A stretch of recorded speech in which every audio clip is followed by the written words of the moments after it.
Hi, everyone. My name is Jesse Robbins, and welcome to LPLE from Dialogue FM. We're the podcast that lets you practice listening in English. We speak English slowly and clearly so that you can follow along and understand native English speakers more easily. I'm excited to help you improve your English listening skill, as well as help you learn new vocabulary, grammar, and idioms commonly heard in conversations among native English speakers. If you want to practice listening in English, then we invite you to join our conversation. Hi, Jane. Hi, Jesse. Earlier, we were talking about a particular stereotype that Americans have.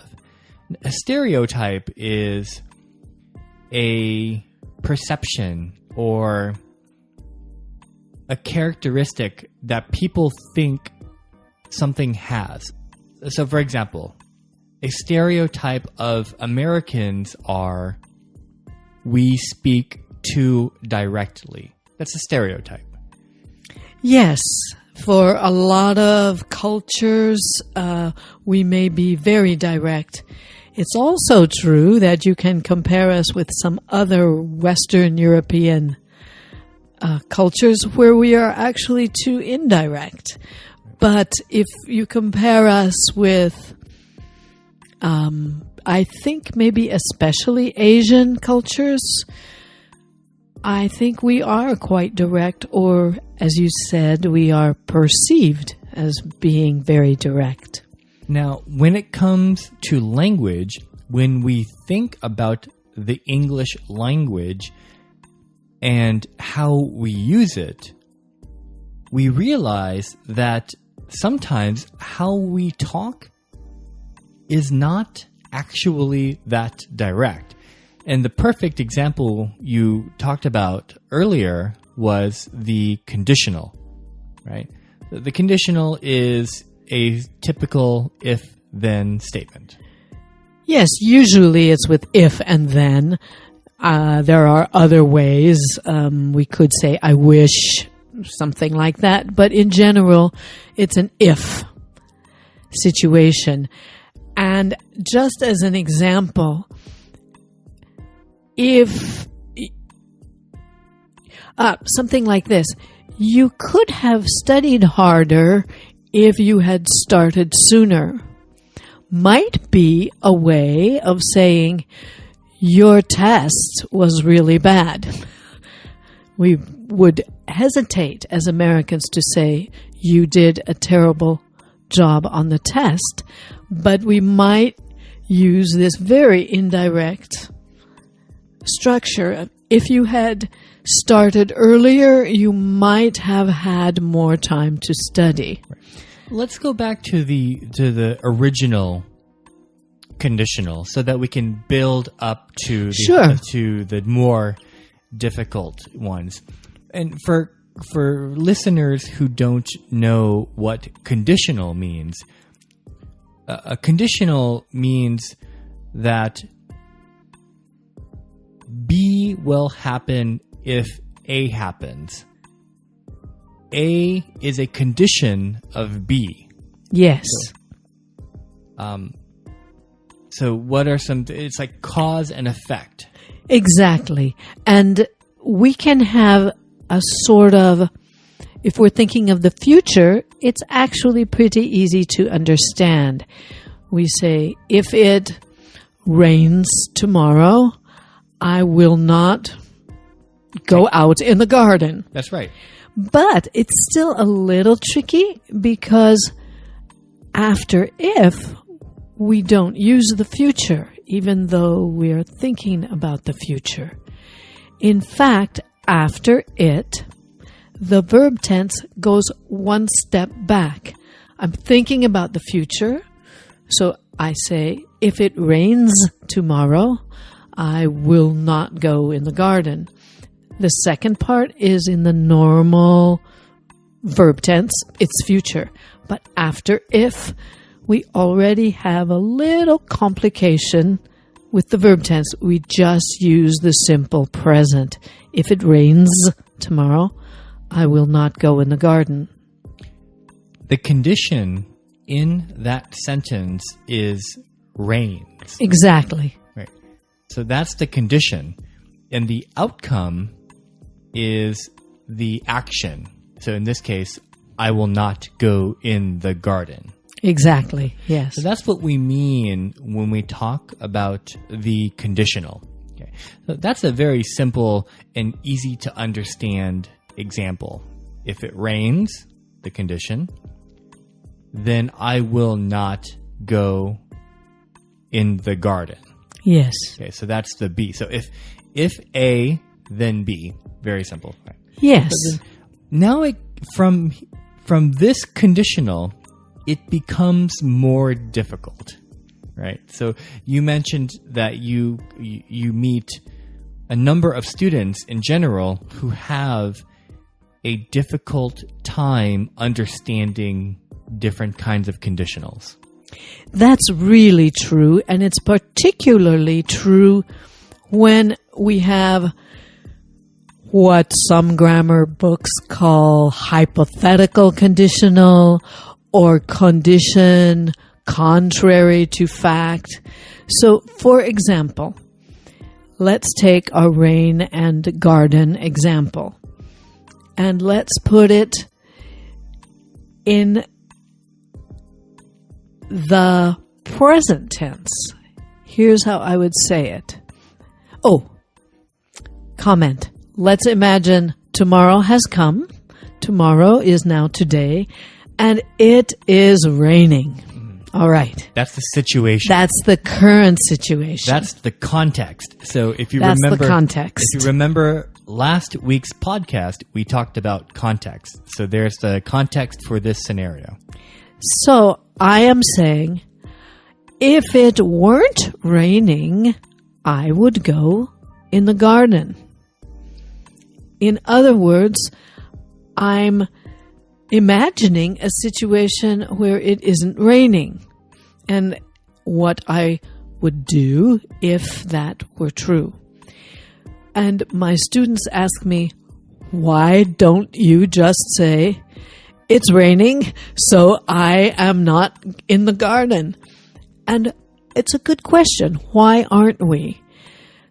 First of all, let me just repeat the grammar. Remember, we are talking about the present tense. It is raining. I am not in the garden. But when I say if, I say, if it weren't raining, I would be in the garden.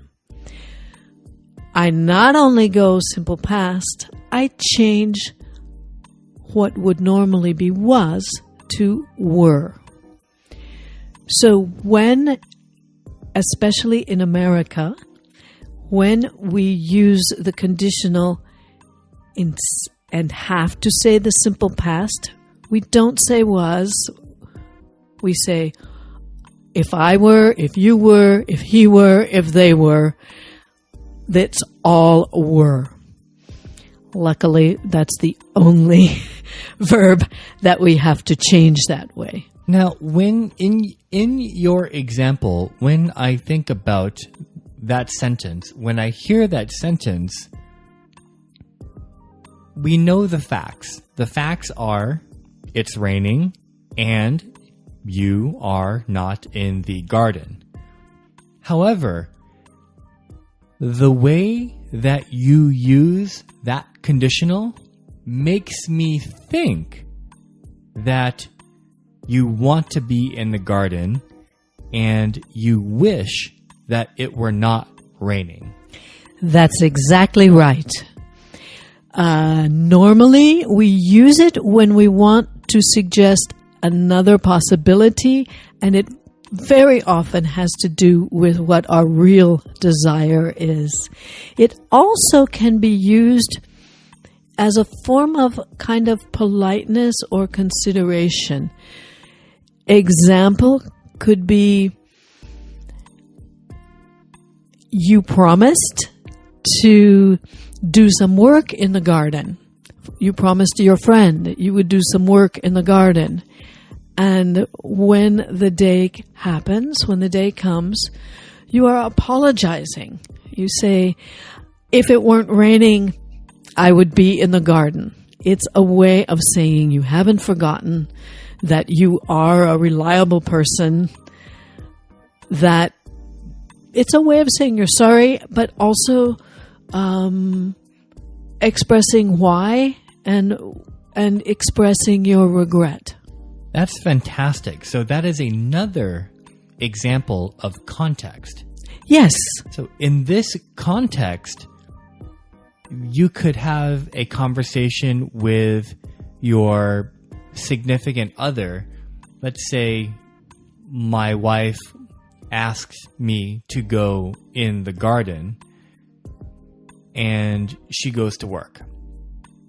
It rains, so I don't go in the garden. Yes. It stops raining when she comes home. Right? And she asks me, Jesse, why did you not go in the garden? So in this case, the context is the conversation with my wife. My wife asks me to go in the garden, and I don't. I say I will, but I don't. So that's the context. So if you don't know the context, then understanding this conditional would be more difficult.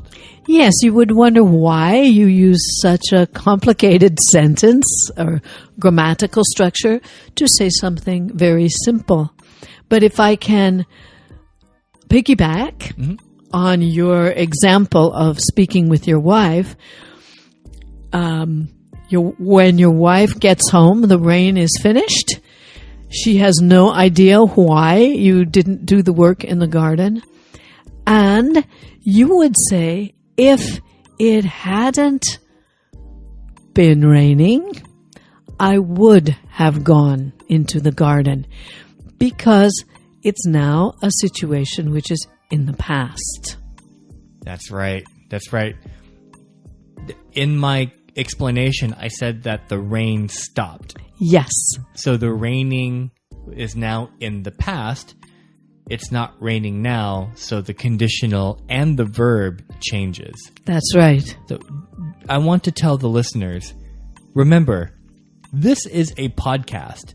So if this is confusing, please go back and listen again. We understand that even though Jane and I are native English speakers, sometimes conditionals can be confusing for us too, right? Yes, and I would say, I don't know what percentage, but there are many Americans who really just speak it incorrectly. They would say, let me give you the correct one again. If it hadn't been raining, I would have gone in the garden. But many Americans will use the would on both sides. They will say, if it wouldn't have been raining, I wouldn't have gone in the garden. So, yes. That sounds incorrect and very confusing. And it is incorrect, but you will hear a lot of Americans using it. So it is confusing. And if you studied the conditional, just be sure to go back and review. This podcast was intended just to talk about it a little, to explain why we might use it. I would like to give one more example of when we use it as a way of validating the other person and also not losing face ourselves. An example could be you have a job interview, and of course you want to impress the potential boss, and you arrive late. So you might say, I would have been here much earlier, but there was an accident on the freeway. Or, I would have been here much earlier if there had not been an accident on the freeway. In that case, I noticed that you moved the if to the middle of the sentence. Yes. And we can. We can switch it wherever we want. So again, that's a good example of understanding the context. And also another point of implied meaning. So when we talk about conditionals, and in this case, hypotheticals, we are not speaking directly, but rather there is an implied meaning. When we say implied meaning, think of it as I'm hoping that you, as the listener, understand what I'm trying to say and how I feel without me saying that. Exactly. It's an apology. It's a request for forgiveness. It's a request to be considered a reasonable person. It's expressing regret. And as you say, it's actually very indirect, which is not the reputation Americans have. That's a great way to tie it right back to the beginning. I like that. Moving forward, I think that we can revisit this topic of implied meaning. Maybe our listeners, if you have a question, send us an email or leave us a message on our Facebook page. We'd love to get your feedback and also hear some of the challenges you have in understanding the conditional. Let us know. We'd love to talk about it again.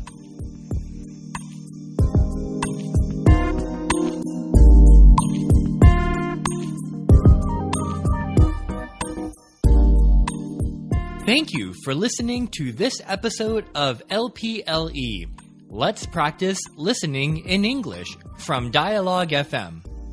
Subscribe to LPLE on iTunes to hear the latest episodes, or listen to past episodes on our website, dialogue.fm.